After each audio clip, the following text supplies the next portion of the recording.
and welcome to the NewsX Sunday Guardian Roundtable. To celebrate 70 years of Indian independence, we have a very special panel. We have a panel of women officers because it's also been 25 years ever since women have been allowed in the armed services. So we're going to ask them to share their experiences and anecdotes and what it feels like to break the male bastion. To begin with, we have Commander Nupur Kulshrestha from the Coast Guard. And from the Indian Air Force, we have Wing Commander Manisha Rajput.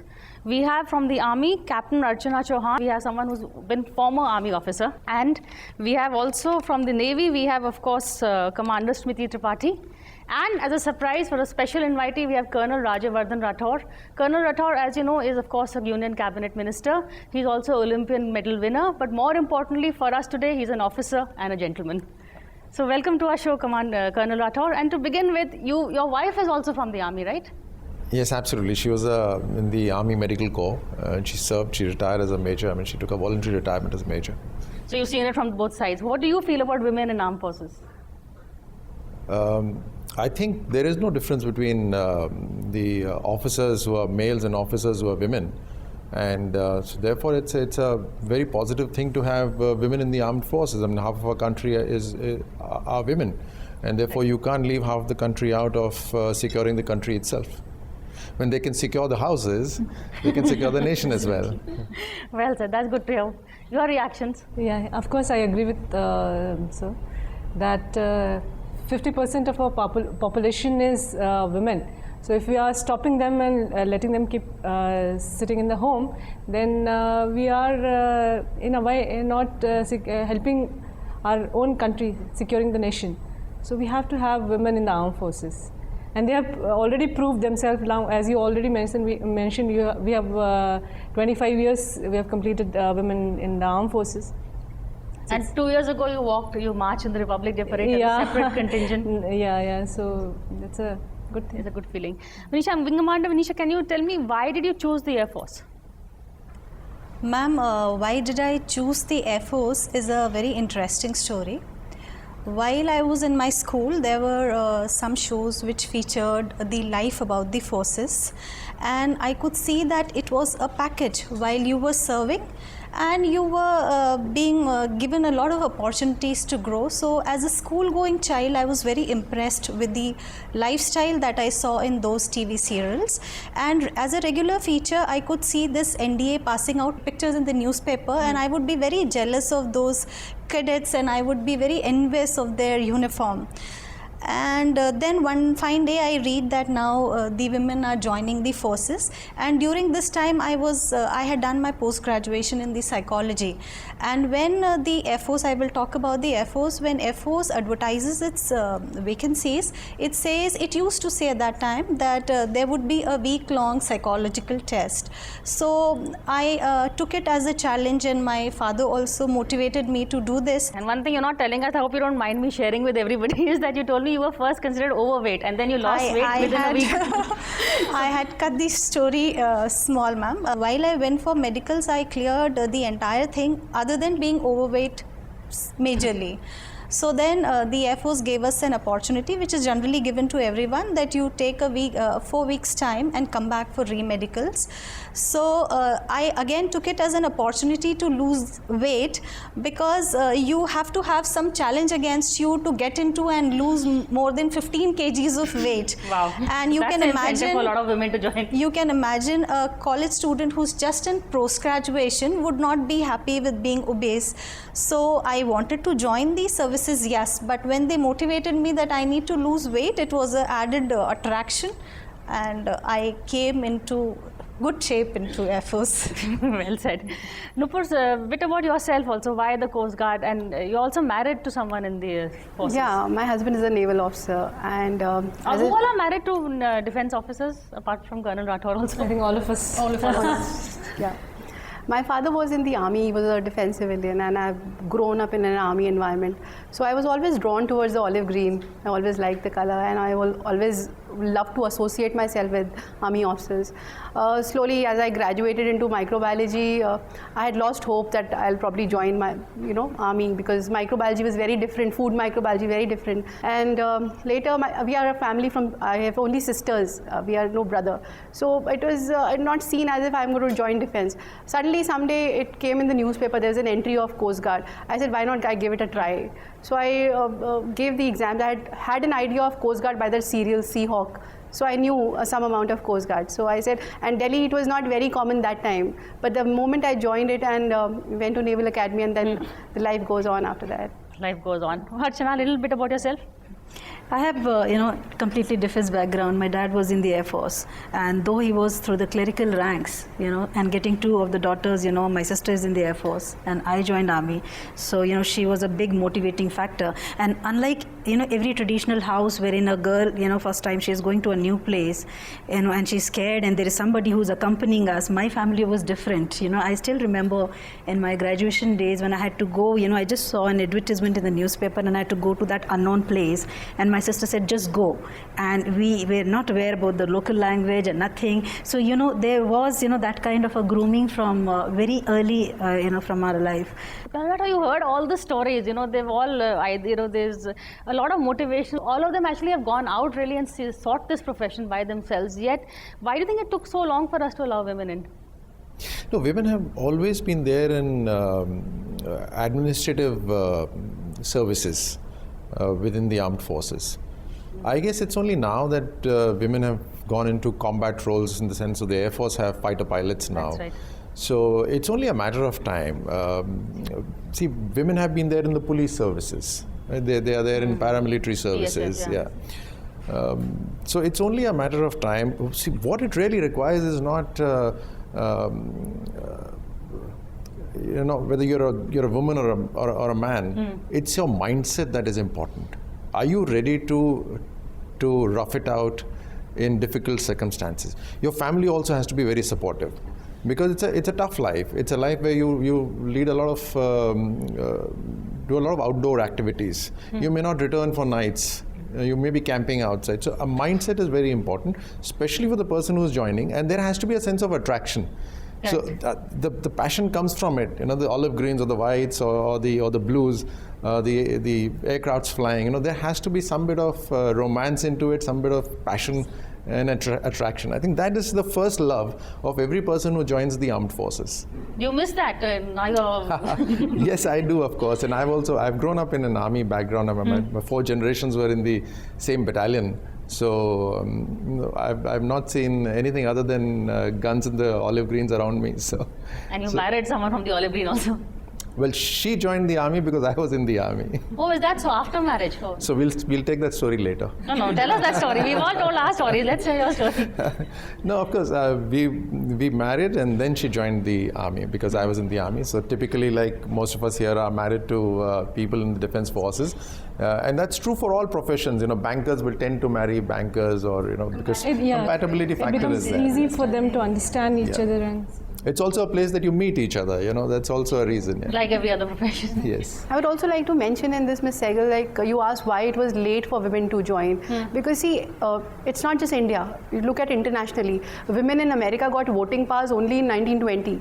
Countries like Germany, Britain came in very later, suffrage and all the political powers to vote. So they came in very later. So when advanced countries have taken so much of time, we have just got this is the 70th independence. Correct. And we have gone so far. I mean, it's wonderful that we've gone so far right now within the 70 years of span. And from the day we started taking women until now, if you see, the entries and the different fields wherein we have started taking them has increased, and the vibration outside from the Prime Minister, from everybody across the country is very positive and very supportive also. You do a lot of work in enrolling, sir. This time was a conscious effort when she took part in the Republic Day parade. It was a conscious effort that we need to bring women to the fore, and they're already serving, but we need to showcase them. The reason is that many women, young girls, would see them and want to say, I want to walk that on the Rashtrapati, on the Rajpath. Right? Yeah.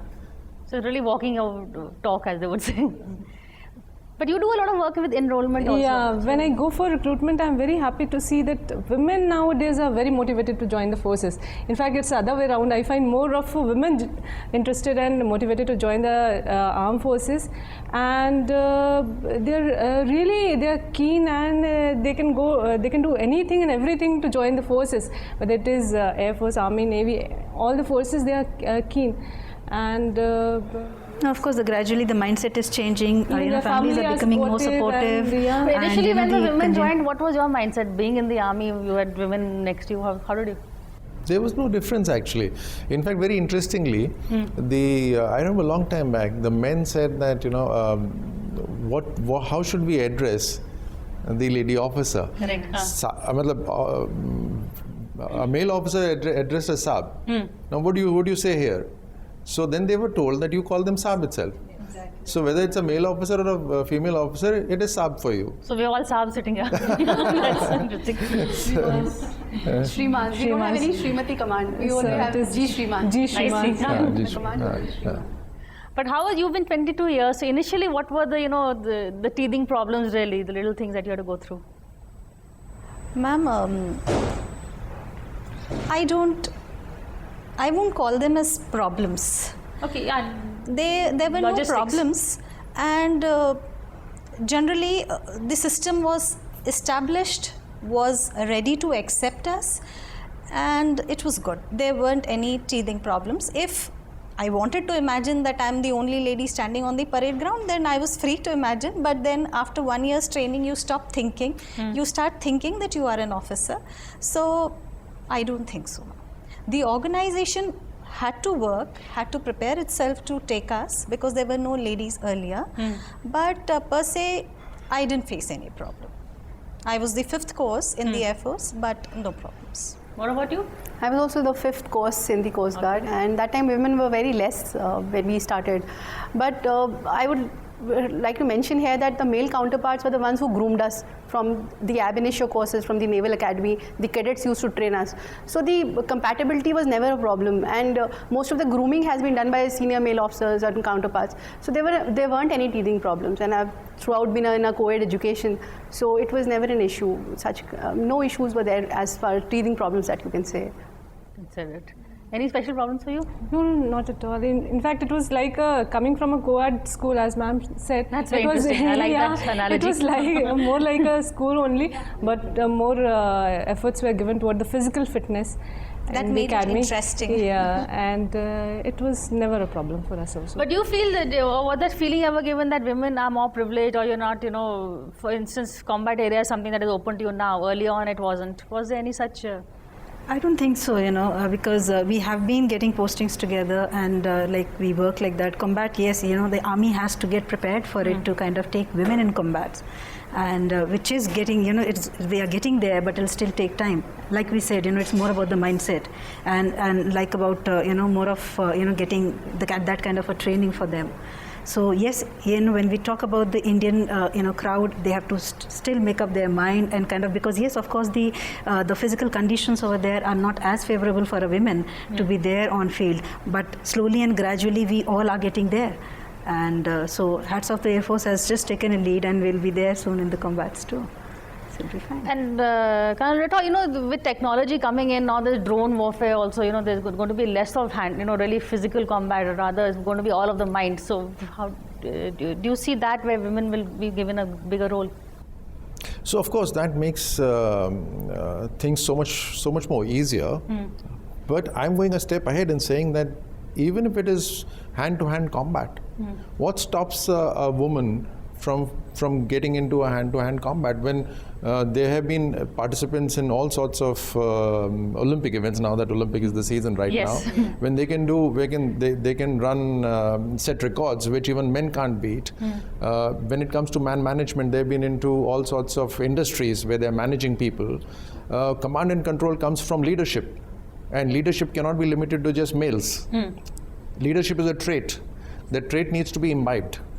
So you need to be in the front. You need to be doing everything that your soldiers are doing, and when you do that, you have an empathy for them. When you do that, they learn to respect you, and they will treat you at par with anybody else. So you have to be able to earn that respect. And you spoke about privileges. In fact, in the defense forces, I can't say we, I tend to say. So make an effort that no special treatment is given out to women officers, especially because you have to be equal.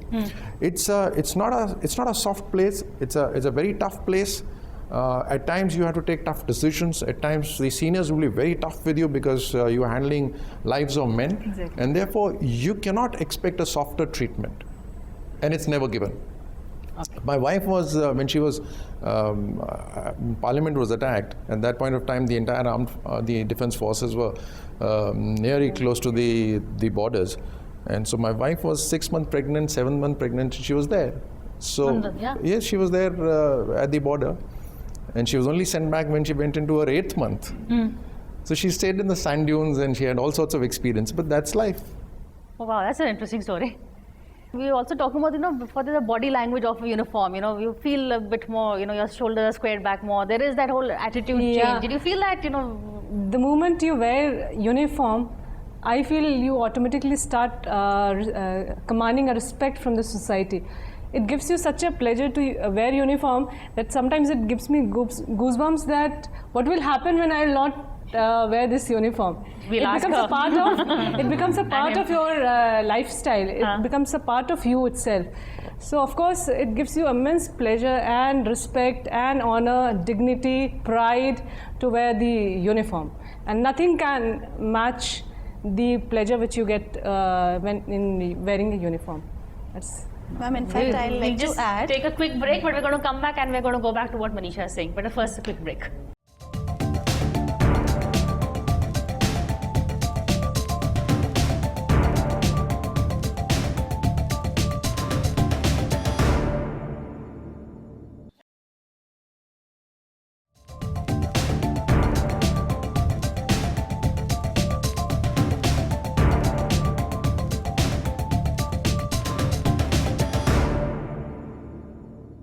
Hello and welcome back to the NewsX Sunday Guardian Roundtable. This is an Independent Day special show. We have women from the armed forces and also Colonel Rathore. Manisha, before the break, you wanted to come in on the... I wanted to add that once you put on your uniform, what I feel is the moment I put on my uniform and tie my bun, I'm a different person. I'm a different person and I think that I can just do anything, whatever comes my way. And there have been instances when I have gotten up not very well and I have thought that I will dress up and the first thing I'll do is go and meet a doctor, and the doctor is this uniform. I wear this uniform, I come to my office and I forget that I wasn't well, and it's only when I'm driving back home at the end of the day I realize that, oh, I wasn't well and I was to see the doctor. So uniform for all of us is something like a big medicine or something. I do not know what we can call it, but once you are in your uniform, you are a different person, you are very happy, very confident person. So the psychological effect of the uniform. A major effect. Okay. So do you miss that when you're out of the uniform? I definitely miss that. As I was just mentioning before, after my release in 2007, I in fact went on officially writing to the Indian Army, revoke of release, kindly, take me back, and I just can't survive. Yes, I still have got my course mates there, so we keep in touch. But then definitely, it was a major Sounds like decision. Nostalgia for a boarding school. I can relate to this. Yeah. Jawans have a very good way of putting that across. So जैसे कि हम फौज के अंदर आप पूरे बंध जाते हैं, नीचे से जूते पहने हुए होते हैं, ऊपर से टोपी लगाई हुई होती है, बीच में बेल्ट बांधी होती है, तो आप पूरी तरह से बंध जाते हो. So you remain totally disciplined. But why did you want to join the army and not say the Air Force or the Navy? Apart from the fact that keeping a uniform clean is very difficult. I got into NDA when I was after clearing my 11th. So, and of course there was an army environment all around me. So the only option in my mind was army. But some of my friends there, when you fill up that NDA form, so there were these three choices: Army, Navy, Air Force, and some of us would say, okay, since I'm writing Army, why don't you write Navy and you write Air Force, not realizing that that's so important that you will actually end up in those services. But I think it's a brilliant thing that NDA brings together the Army, Navy, and the Air Force. And that happened because after the 71 war, we realized that there has to be more cooperation between all three services. And NDA is such a beautiful place that you have long-term, lifelong bonds with your batchmates in the Navy and the Air Force.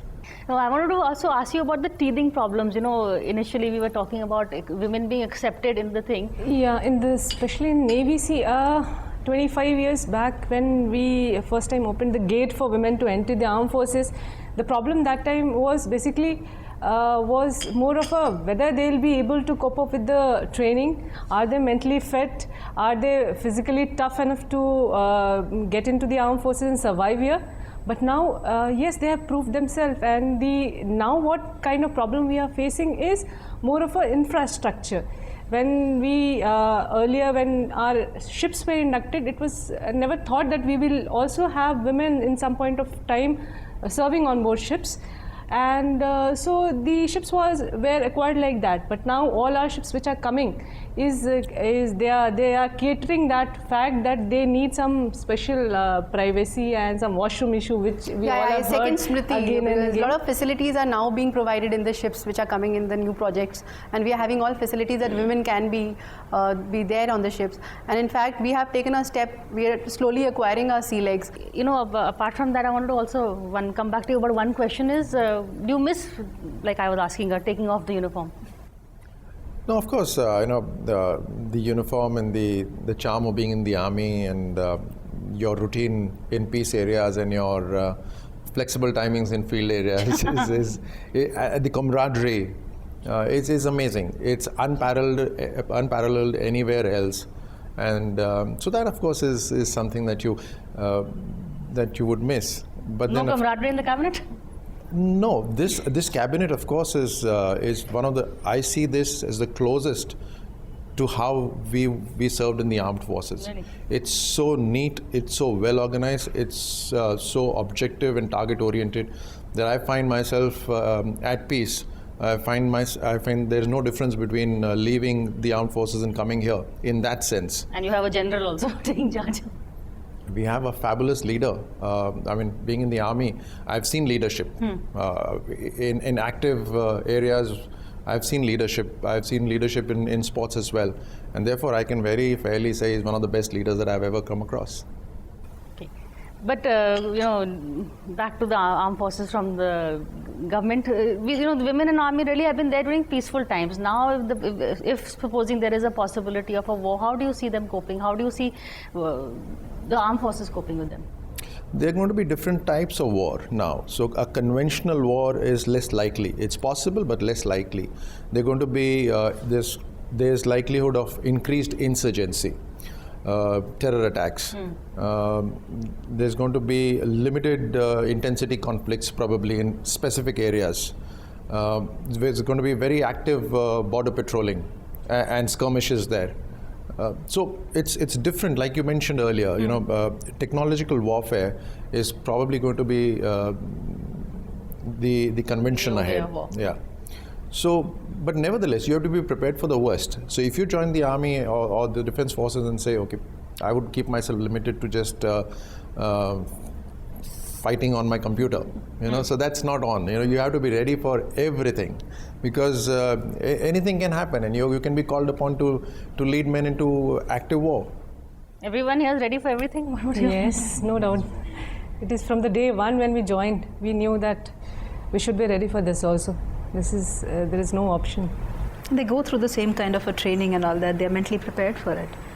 Yours already has 3 women fighter pilots, right? Yes, we have, and we have started.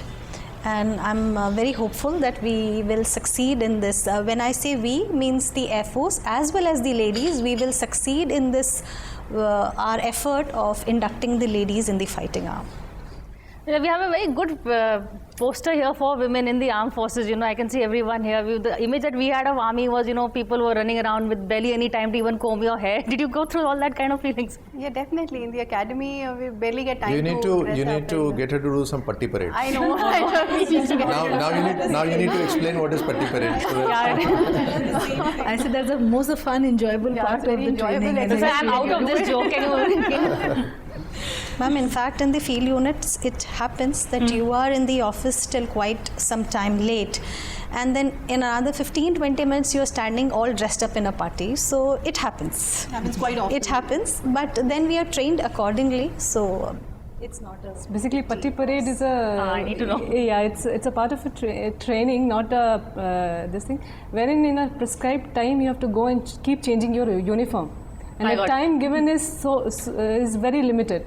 So that it is called patti parade. Like 1 minute PT So ring, that 1 minute time- puji ring, 1 minute, so 1 minute, you know, so you God. just keep doing that. Then you're made to drink a lot of water, then make you Like roll. we just don't and all have that, this you know. this 8As. We don't have just whites. We also have blue uniform. We have something which is white and black. We have something which is ceremonial. So there's a whole lot of uniforms, and they keep asking you now go in 1 minute, go change and come into this uniform. 2 minutes, change into this uniform. You're only very good at this. You remember Shivraj Patil? I remember he used to keep changing his clothes. For every disaster, we had a new outfit within a day. But on that note, before they tell me to do something more drastic, I'm going to end this show. Thank you for watching this edition of Roundtable. We'll see you again same time next week.